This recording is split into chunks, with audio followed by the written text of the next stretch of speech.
Tak jarang Abu Thalib Rustam bertingkah seolah-olah binatang ternak berkaki empat. Ia mengeluarkan suara melengu atau berjalan seperti sapi, dengan kedua kaki dan tangannya menapaki tanah berumput, dan berkali-kali Rustam minta disembelih.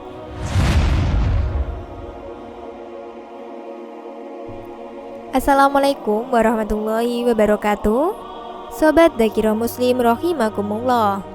Pada kesempatan kali ini, Dzakirah Muslim akan menceritakan sebuah kisah tentang Ibnu Sina yang menyembuhkan pangeran yang sedang sakit jiwa. Dikisahkan, Ibnu Sina atau di dunia barat dikenal sebagai Avicenna adalah sosok seorang filsuf, ilmuwan, dan dokter kelahiran Persia. Ibnu Sina juga penulis produktif, sebagian besar karyanya membahas tentang filosofi dan kedokteran. Ia juga berhasil menyembuhkan orang gila karena cinta. Karya terkenalnya adalah Al-Qanun fi Al-Tibb. Ibnu Sina bagi banyak pihak diyakini sebagai bapak kedokteran modern. Ibnu Sina mempunyai nama lengkap Abu Ali Al-Husain Ibnu Abdullah Ibnu Sina. Beliau dilahirkan pada keabad ke-10 atau tepatnya pada tahun 340 Hijriah atau 980 Masehi di wilayah bernama Al-Shana, sebuah wilayah di Persia, daerah Bukhara yang sekarang masuk wilayah negara Iran. Ibnu Sina merupakan salah satu ilmuwan serba bisa atau disebut polimet dalam sejarah peradaban Islam.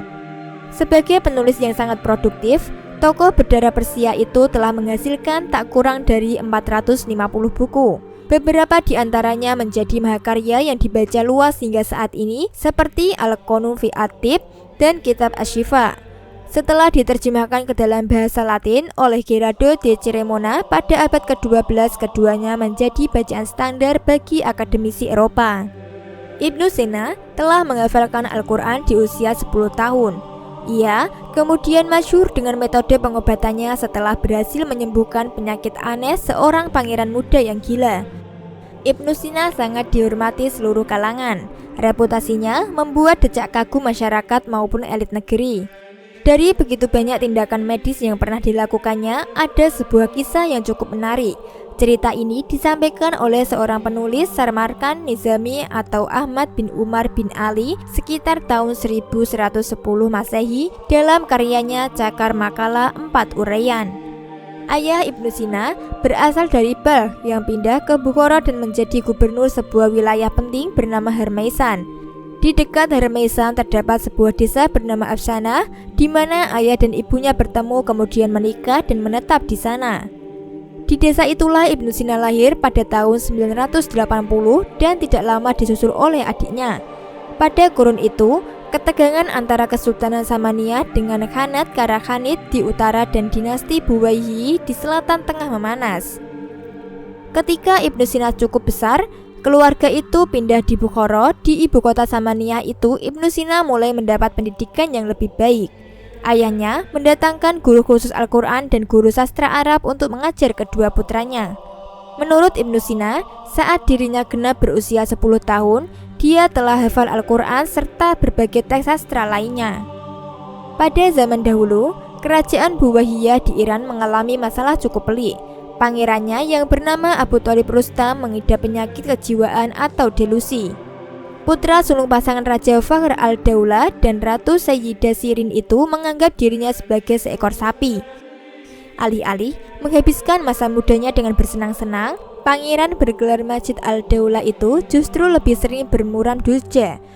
Kepada para pelayannya, ia selalu berkata, "Aku ini seekor sapi, sudah seharusnya disembelih dan kalian makan dagingku." Mereka yang baru pertama kali mendengarnya mungkin akan terheran-heran atau tertawa. Namun, sorot matanya saat mengucapkan kalimat itu menandakan dirinya tidak bercanda. Bahkan, tak jarang Abu Thalib Rustam bertingkah seolah-olah binatang ternak berkaki empat.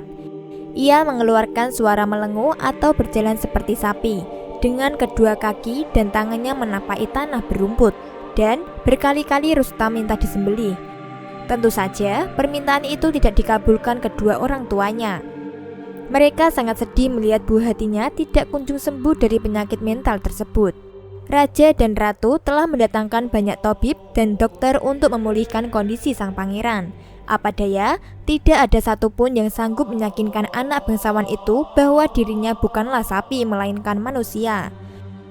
Karena permintaannya tidak dituruti juga, Rustam pun berhari-hari lamanya mogok makan. Ia menolak setiap sajian yang disuguhkan kepadanya. Setiap pagi pemuda tersebut pergi ke padang rumput, menunjukkan gelagat seakan-akan dirinya seekor sapi. Ayahnya, Sultan Fakhr al-Daula pun nyaris menyerah. Penguasa negeri Buwahiyah itu tidak tahu lagi kemana akan meminta pertolongan. Suatu hari, Hasanuddin Abu Ja'far Muhammad bin Dusmanziyar mendatangi istana. Bangsawan bergelar Alaud al-Daula itu merasa iba dengan keadaan raja dan ratu yang lelah dengan penyakit anaknya. Gubernur Isfahan itu hendak pun menyampaikan ada seorang dokter hebat yang pernah mengajar di kotanya. Dialah Ibnu Sina. Sultan Fakhr merasa timbul harapannya. Dokter tersebut mengajukan sebuah syarat agar dapat menyembuhkan sang pangeran. Ibnu Sina meminta agar tidak seorang pun menghalangi dirinya saat sedang menjalankan tindakan medis. Raja pun menyanggupi persyaratan itu. Beberapa hari kemudian, Ibnu Sina pun tiba di istana. Saat bertemu dengan pasiennya, ia mengatakan kepada pangeran tersebut bahwa dirinya adalah jagal yang segera menyembelihnya. Ia juga memperlihatkan beberapa pria di antara rombongannya yang disebutnya sebagai tim penyembelihan. Mendengar itu, Rustam melonjak kegirangan, sebab kabar itulah yang memang ditunggu-tunggunya selama ini. Ibnu Sina kemudian memerintahkan beberapa temannya untuk mengikat tangan dan kaki sang pangeran dengan sekencang-kencangnya. Bukannya memprotes, anak raja tersebut malah pasrah begitu saja. Prosesi penyembelihan dilakukan di sebuah lapangan rumput dalam kompleks istana. Bahkan, lubang tempat menampung darah juga sudah digali. Persiapan tuntas dilakukan. Rustam sudah terbaring di atas tanah dengan tangan dan kakinya terikat. Ibnu Sina mendekatinya dengan membawa sebilah pisau besar. Sebelum bermaksud menyembelih sang pangeran, ia terlebih dahulu mengasah senjata tersebut dengan batu. Sengaja hal itu dilakukannya di depan mata si pasien untuk mencitrakan dirinya sebagai tukang sembelih yang andal, tidak kenal ampun. Rustam tampak biasa-biasa saja ketika melihat Ibnu Sina, sebab pikiran pangeran tersebut sudah begitu dalam meyakini bahwa dirinya adalah sapi yang menunggu disembelih. Ibnu Sina lalu mengangkangi dada sang pangeran, seperti benar-benar akan menyembelihnya. Namun, saat menyentuh lengan, perut, dan wajah pasiennya, ia lalu berkata, sapi ini sangat lemah dan mudah remuk. Tidak ada gunanya menyembelih hewan yang kurus kering begini.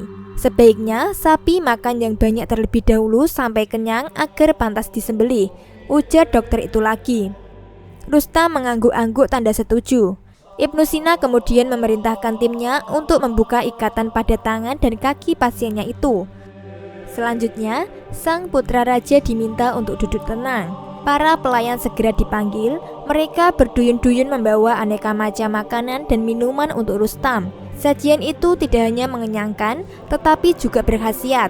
Sebab, tanpa sepengetahuan sang pangeran, Ibnu Sina telah menambahkan beberapa ramuan obat dengan dosis yang pas pada makanan itu. Keadaan pasiennya pun perlahan-lahan membaik.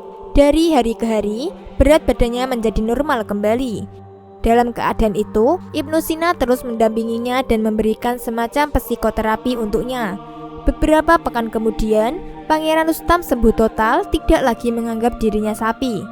Usut punya usut, ternyata penyebab sang pangeran menderita gangguan jiwa ialah karena rasa cintanya terhadap seorang gadis. Pangeran menjadi gila karena cinta yang telah menyiksa sang pangeran sedemikian lupa, meninggalkan lara tak bertepi. Atas kejadian tersebutlah Ibnu Sina mengatakan bahwa suatu penyakit tidak hanya datang karena lemahnya fisik seseorang, melainkan adanya keterkaitan jiwa. Ribuan tahun lalu Ibnu Sina telah meninggalkan pesan, jangan pernah katakan kepada pasien bahwa penyakitnya tidak dapat diobati. Sesungguhnya, sugesti kalian merupakan obat bagi pasien.